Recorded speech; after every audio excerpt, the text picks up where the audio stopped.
bulletproof pa yon. Sa ulo na nagbabagang balita. Kakulangan sa gamit at training, inamin ng MPD SWAT kung bakit pumalpak sa pagresponde sa hostage-taking. Pag-upo ni DILG Secretary Jesse Robredo sa komiteng nag-imbestiga sa pumalpak na hostage-taking, inulan ng batikos. Halos 700,000 senior citizen, posibleng maitsepwera sa pensyon ng gobyerno. Exclusive! Magkapatid na menor de edad na naulila sa ina, ginahasa ni Lolo.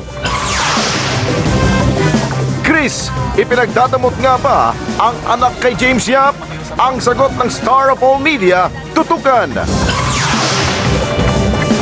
At ang inaabangang Star Magic Ball, ihahatid namin live.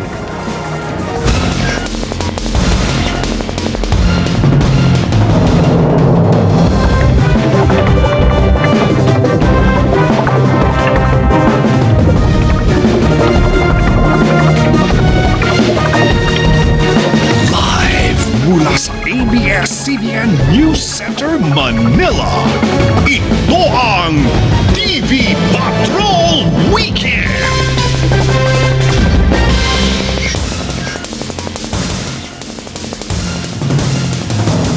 Magandang gabi Pilipinas, kami ang mga patrol ng Pilipino. Nagbabalita at naglilingkod sa inyo saan man sa mundo. Kapamilya, kakulangan sa gamit at training. Ito ang mga naging dahilan ng mga miyembro ng MPD SWAT kaya pumalpak ang pagresponde sa August 23 hostage-taking. Maging bulletproof vest nila, expired na pala. Nagpapatrol Nico Bawa. Mula pa lang sa pagsalang kay Chief Inspector Romeo Salvador sa DOJ hearing kahapon, lumalabas na kulang sa gamit ang pulisya, partikular ang Manila Police, lalo na sa pagtugon sa hostage-taking. Bilang assistant negotiator, siya ang unang lumapit sa hostage-taker na si Senior Inspector Rolando Mendoza, pero ginawa niya ito nang walang bulletproof vest. How come you did not have a vest? I don't have a vest, Your Honor. There's only one vest in your office? Only Colonel Yebra has a vest, Your Honor. Kakulangan din sa equipment ang idinahilan ng mga miyembro ng MPD SWAT kung bakit tumagal ang rescue operation sa hostage-taking. Wala raw silang mga pampasabog para mabasag ang salamin ng bus at gumamit sila ng maso. Wala rin sila night vision goggles. Walang armored personnel carrier at kulang din sa mga armas para sa assault operation. Siguro mas maganda po yung assault rifle, sir. Assault rifles. Bakit? Kasi po maliit lang po siya eh. Na hindi po katulad nung A1 na barrel yung mga ginagamit po namin nung panahon pa po kasi nung Vietnam War rin, sir. Alanganin din daw ang kanilang bulletproof vest na bukod sa expired na ay hindi akma para sa M16 na ginamit ng hostage taker. Yung mga sinusuot naming best, hindi na kami ganun ka-sure na bulletproof pa yon. Lumalabas din na kulang sa training ang ilang pulis na nagsasanay lang gamit ang sariling pera. Yung 2004 po, bus assault, sir, sa Bikutan, sir. 2004? Yes, sir. Nasundan pa ba yun? Hindi na? Hindi na po, sir. Sana every month puputok sila. Ang problema, wala naman talagang suporta. Kaya ito, yung training nila, sariling training. Yung mga Pagkatapos ng hearing, agad humingi ang DOJ ng inventaryo ng mga gamit ng MPD SWAT, pati na rin ang listahan ng natanggap nilang training. Gobyerno, yung mga trainings nyo. Pero kahit kulang sa gamit, iginit ng MPD SWAT na hindi sila nagkulang sa tapang at ginawa na lang nila ang kanilang makakaya sa gitna ng hostage-taking. Nico Bawa, Patrol ng Pilipino. Samantala, umani ng batiko si DILG Secretary Jesse Robredo sa ginawang pag-isa sa sarili niyang opisyal sa investigasyon ng hostage-taking. Tila raw kasi ginisa ni Robredo sa sariling mantika ang kanyang ahensya na siyang namamahala sa pambansang pulisya. Nagpapatrol, Apol Salandoni. Sa pagdinig ng Incident Investigation and Review Committee o IIRC noong Biyernes, maraming nakapansin sa pag-isa ni DILG Secretary Jesse Robredo sa sarili niyang Undersecretary na si Rico Puno sa naging aksyon ng PNP sa hostage-taking incident sa Quirino Grandstand. Pero sa halip na puri, panay batikos ang inabot ng kalihim sa mga social networking site. Sabi ng iba, hindi raw dapat sumali si Robredo sa fact-finding body dahil hawak niya ang PNP. Hindi rin daw maganda na ginigisa niya sa publiko ang sariling tauhan. Pati mga mambabatas, pinuna ang tila paghuhugas kamay ni Robredo, kahit pa sinabi ni Pangulong Aquino na si Puno ang direktang namamahala sa PNP. I do not think that it is appropriate that he should be a member of the investigating panel. Ipinagtanggol naman si Robredo ni dating Isabela Governor Grace Padaka. Si Secretary Robredo ang isa siguro sa mga huling tao na magtatago sa kanyang responsibility and accountability. Huwag din daw haluan ng politika ang trahedya ng hostage-taking.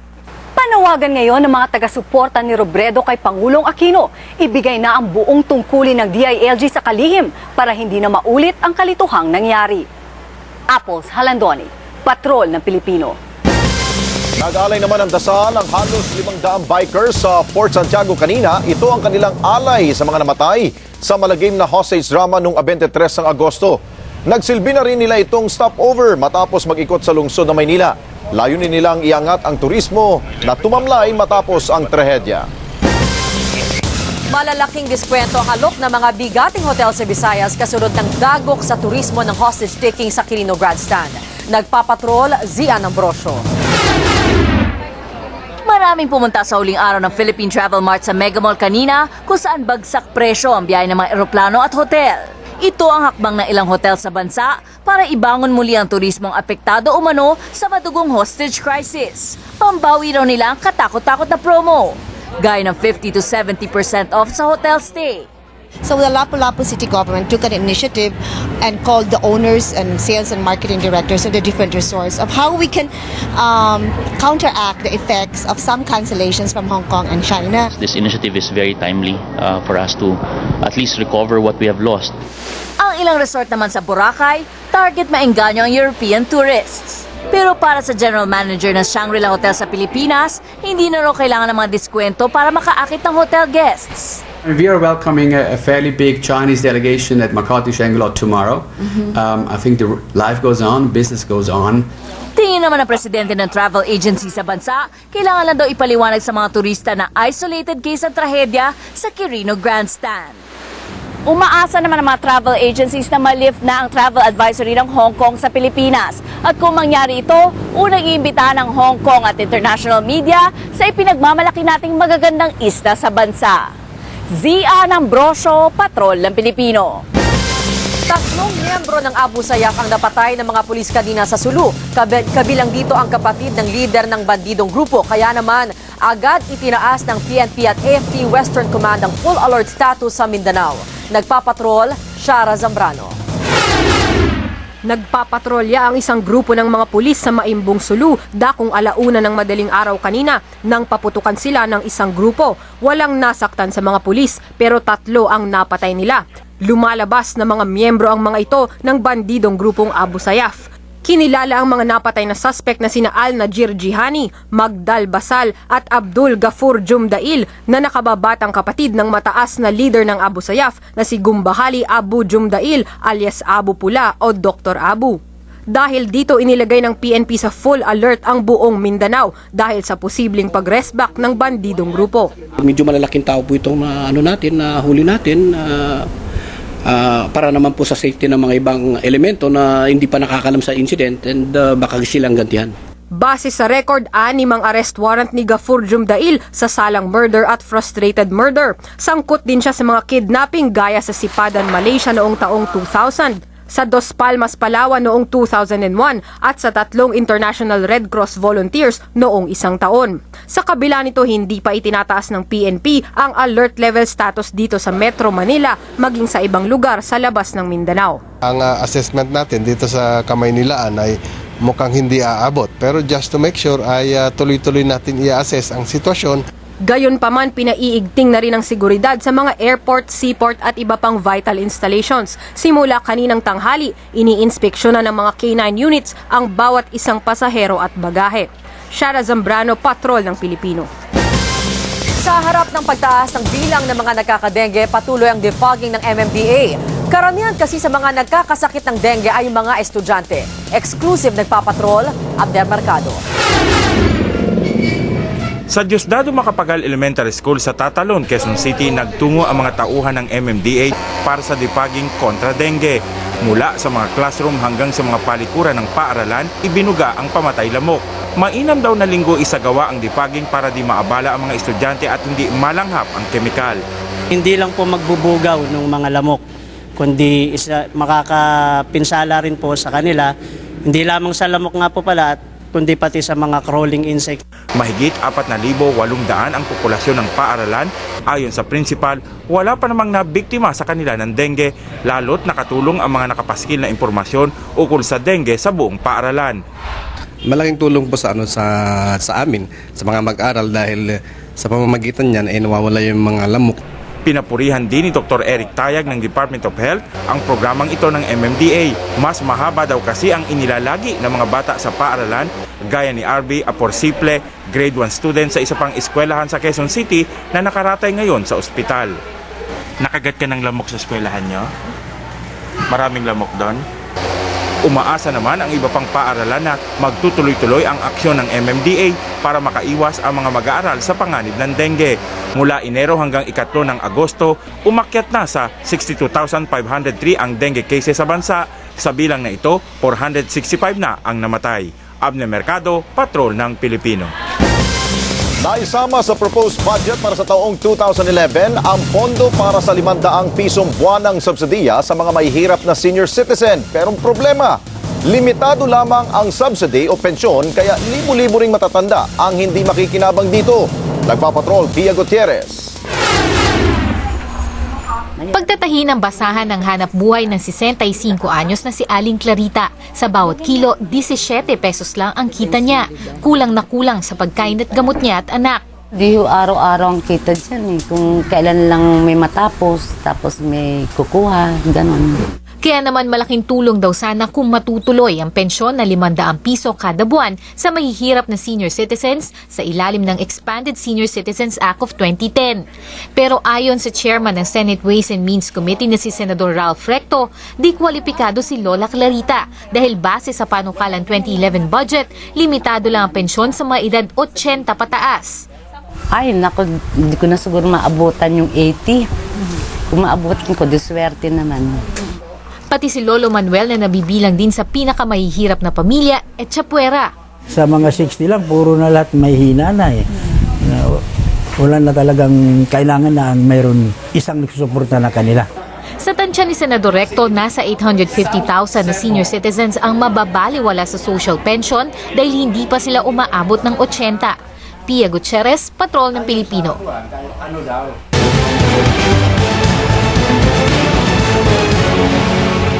Isang 79 anyos na lolo ang nanghalay umano sa 2 menor de edad na naulila sa ina.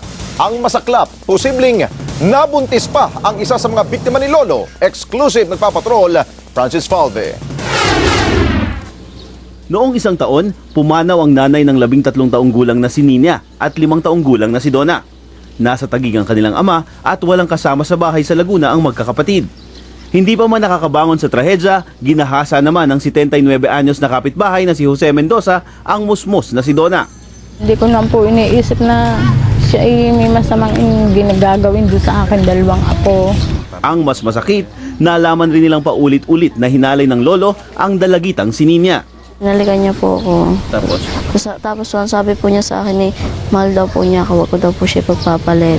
Hindi ko naman po kasi saktan yung matanda at baka po saan bumalik yung kaso eh. Dagdag pa sakit sa kanila ang posibleng pagbubuntis ng dalagita dahil sa rapist umanong lolo. 2 linggo na kasi itong hindi dinadatnan. Sa follow-up operation ng Magdalena Laguna Police, nasa kote ang papatakas ng suspect. Nakita na pasakay ng tricycle eh. Siguro nakatunog na nagreklamo dito. Nahuli man, todo tanggi pa rin si Mendoza sa mga akusasyon. Okay, tinuturo nila, wala naman po akong kasalanan, ay nasa kanila po na ang decision po nila. Kakasuhan na siya ng 5 kaso ng rape at grave threats ng pulisa. Francis Polbe, Patrol ng Nasuri na ng mga forensic expert ng Hong Kong ang bus na hinijack. Maaga tayong magbantay. Pinangangabahan pong umabot ng 80,000 ang kaso ng dengue ngayong taon. Maaga tayong maglingkod. Kaya payo ng DOA, siguraduhin malinis at tuyo ang paligid para maiwasan ang mga dengue-carrying mosquito. Gising sa pagputok ng balita. Umani ng tagumpay ang mga Pinoy boxers matapos maka 4-0 sweep sa Cebu City. Mulat sa katotohanan. Tingnan natin ang mga balita sa umagang ito. Ito ang simula ng Umaga Kay Ganda. Nakikipagpatintero sila sa mga sasakyan. Di alintana ng disgrasya. May musikang tinutugtog sa gitna ng maingay na lansangan. Kayo mismo nag-compose. Alamin ang kwento ng mga batang tambolero sa Rated K. Linggo ng gabi. Kontra Orlando Salido versus Yuriorkis Gamboa, September 12, alas 11:30 ng umaga sa Studio 23. Bida Idol! Bukas na! Pagkatapos ng NOAA!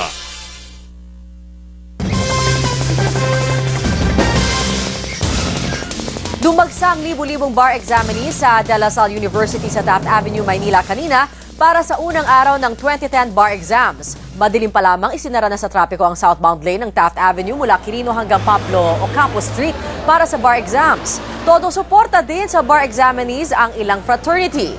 4 na linggo po ng Setyembre ang bar exams. Patok ngayon ang mga murang food cart business na maaaring pasukin sa pamamagitan ng franchising. Kung papaano kikita dito, alamin sa pagpapatrol ni Apple Salandoni. Naalala niyo pa ba ang ice scramble na inilalako sa mga bangketa? Ngayon, pwede mo na itong inegosyo sa mall. Malinis na, may sari-sari pang flavors at toppings. Isa ito sa mga patok na food cart business ngayon. Naglalaro lang sa 75,000 pesos pataas ang puhunan dito.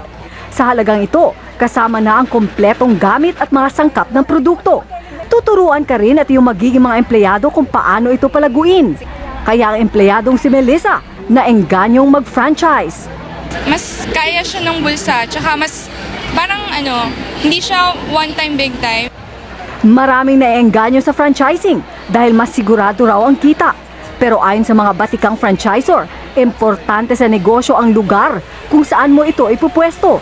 Sa lahat naman ng business, we have to take risk. Sa pagpili naman ng produkto, maganda raw ang bago. At dapat, gusto mo talaga ang produkto para mas epektibong maibenta. At kapag napatakbo mo ng maayos sa iyong maliit na negosyo, pwede ka magkaroon ng neto na kita na 15 hanggang 20,000 piso kada buwan.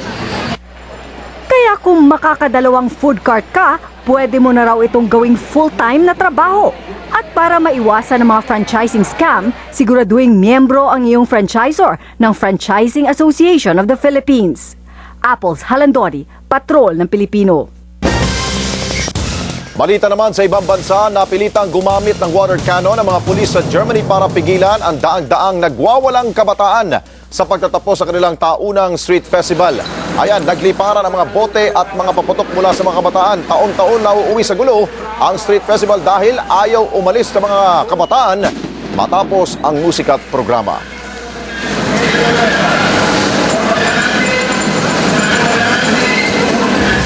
Dumako naman tayo sa Mexico. Nadaig ang world record para sa simultaneous lassoing o yung sabay-sabay na pagpapaikot ng lubid. Sabay-sabay na nagpaikot ng lubid ang 69 na Mexican cowboy sa loob ng 3 minuto. Bata, matanda, babae at lalaki ay sumabak sa pagdaig sa dating record na 23 cowboys ng Texas. At susunod, Chris Aquino, ipinagdadamot nga bang anak kay James Yap? Queen of all media, nagsalita na, tutukan. At ang pasilip sa inaabangang Star Magic Ball, ihahatid namin yan live sa pagbabalik ng TV Patrol Weekend.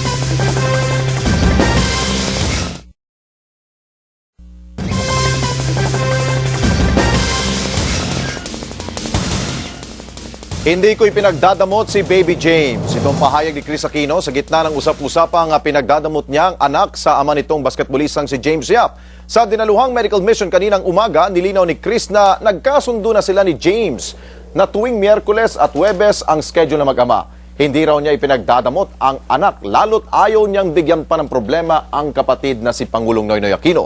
Sabik na rin si James na makita ang anak matapos ang kanyang 2 linggong bakasyon sa Amerika. Hindi ko naman pinagkakait talaga yung anak namin. Siguro may misimpression na ako yung naglalayo. I'm sorry to say na nung hiningi nila yung court order, 2 days after that naman lumipad siya papuntang Amerika. Kailan mo dadalayo ulit si James, si baby James? Makiusap ako baka mamaya or bukas or Wednesday. Mas maningning ang gabi dahil sa glamorosong Star Magic Ball na gaganapin mamaya at dadaluhan ng bigating kapamilya stars. Live mula sa Makati City, nagpapatrol, Gretchen Pulido. Salamat, Bernadette. Nagsimula na nga dumating ang mga Star Magic artists dito sa engranding Star Magic Ball na ginaganap ngayon dito sa Makati. Isa-isang rumampa ang mga between suot ng kanilang mga designer gowns at mga suits sa kulay na black, gray, silver at white. Ito ang pang-apat na Star Magic Ball at inaasahan ang pagdalo ng mahigit 200 hanggang 300 mga bisita. May inihandang program ang mga Star Magic artists at mamaya-maya lang ay bibigyan rin ng special awards ang mga namukod-tangi ngayong gabi. Highlight rin ng ball ang pasok sa Best Dress List at inaabangan din syempre ang mga controversial na between na dadalo ngayong okasyon at syempre sino ang mga date na dala nila. Sa ating live video rin sa labas ngayon ay dumating na nga ang head ng Star Magic na si Mr. Johnny Manahan, ang ating CEO and chairman na si Gabby Lopez, ang head ng ABS-CBN Publishing na si Ernie Lopez, at nandito na rin si Mr. FMG Freddy Garcia at ang iba pang mga between ng Star Magic artists. Mamaya-maya lang ay magsisimula na ang special program ng Star Magic Ball dito sa Makati. At yan ang latest. Bernadette, balik sa'yo. Salamat, Gretchen Pulido. At yan ang mga balitang nakalap sa aming tuloy-tuloy na pagpapatrol. Kami ang inyong patrol na Pilipino naglilingkod sa inyo saan man sa mundo.